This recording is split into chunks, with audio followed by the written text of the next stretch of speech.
کرشما نے ٹھان لی تھی کہ وہ اس بار حویلی جا کر رہے گی۔ آگے میں تم لوگوں کا ہی انتظار کر رہی تھی۔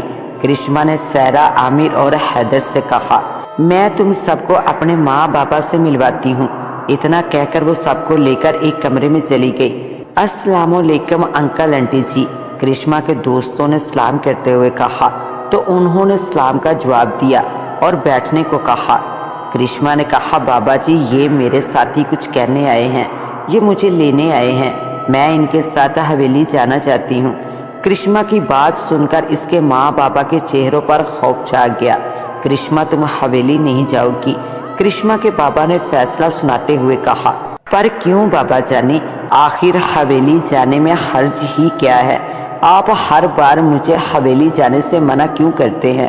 کرشما نے ضد کرتے ہوئے کہا تو اس کے بابا بول پڑے، کرشما تم حویلی نہیں جاؤ گی، یہ میرا آخری فیصلہ ہے، تم کہیں بھی گھومنے چلی جاؤ، ہمیں کوئی اعتراض نہیں ہے، لیکن تم حویلی ہرگز نہیں جاؤ گی۔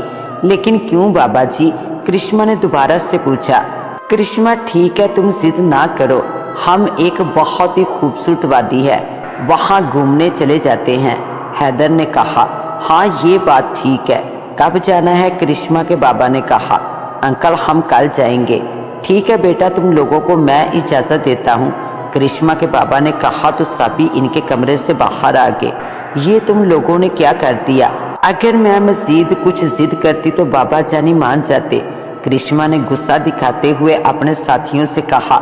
کرشما تم سمجھنے کی کوشش کرو، ہم حویلی ہی جائیں گے، ہمیں لگا تھا کہ وہ ہرگز نہیں مانیں گے، تب ہی ہمارے دلوں میں یہ پلان آ گیا جو ہم نے کہہ دیا۔ حیدر نے کہا، اب تمہارے پاپا یہ سمجھیں گے کہ ہم وادی گئے ہیں لیکن ہماری منزل حویلی میں ہوگی۔ یہ ہوئی نا بات، کرشما خوشی سے بولی، کیونکہ میں ہر صورت حویلی جانا چاہتی ہوں اور دیکھنا چاہتی ہوں کہ وہاں کیا ہے۔ ماں بابا مجھے وہاں جانے سے کیوں روکتے ہیں؟ جنگل میں ہر طرف دھواں ہی دھواں تھا۔ کرشما کھڑی ارد گرد دیکھ رہی تھی، دھوئیں میں سے اسے کچھ بھی دکھائی نہیں دے رہا تھا۔ تبھی اسے لگا کہ اس کے پیچھے کوئی کھڑا ہے۔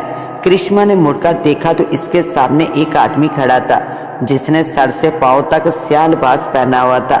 اس کے ہاتھ میں ایک بڑی سی کلہاڑی تھی۔ اچانک اس نے اپنا نقاب ہٹا دیا۔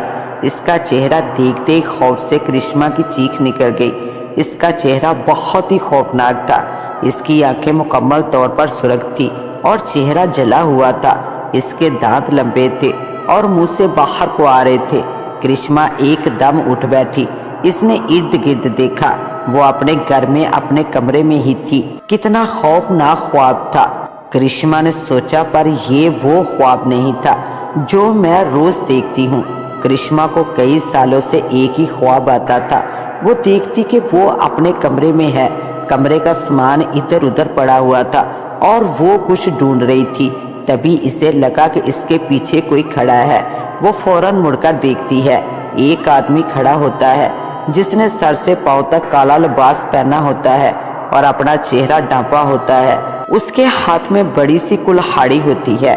وہ جیسے ہی کلہاڑی کرشما کو مارنے کے لیے اٹھاتا ہے، خوف سے کرشما کے منہ سے چیخ نکلتی ہے اور اس کی آنکھ کھل جاتی ہے۔ میں کئی سالوں سے ایک ہی خواب دیکھتی آ رہی تھی، پھر آج آدمی تو وہی تھا مگر جگہ اور تھی، کرشما نے سوچا اور پھر دوبارہ سو گئی۔ وہ لوگ حویلی پہنچ چکے تھے، سفر آرام سے گزرا تھا۔ کرشما تم نے حویلی فون تو کر دیا تھا نا؟ ہاں میں نے اکرم بابا کو بتا دیا تھا کہ میں حویلی آ رہی ہوں۔ وہ ہارن بجا رہے تھے کہ اکرم بابا نے دروازہ کھولا اور گاڑی اندر آ گئی۔ وہ چاروں اتر گئے۔ حویلی بہت ہی خوبصورت تھی اور پر اسرار بھی نظر آ رہی تھی۔ شام کا وقت تھا۔ حویلی کے پیچھے ایک جنگل بھی تھا، سامنے خوبصورت باغ بھی تھا۔ چاروں نے اکرم بابا کو سلام کیا۔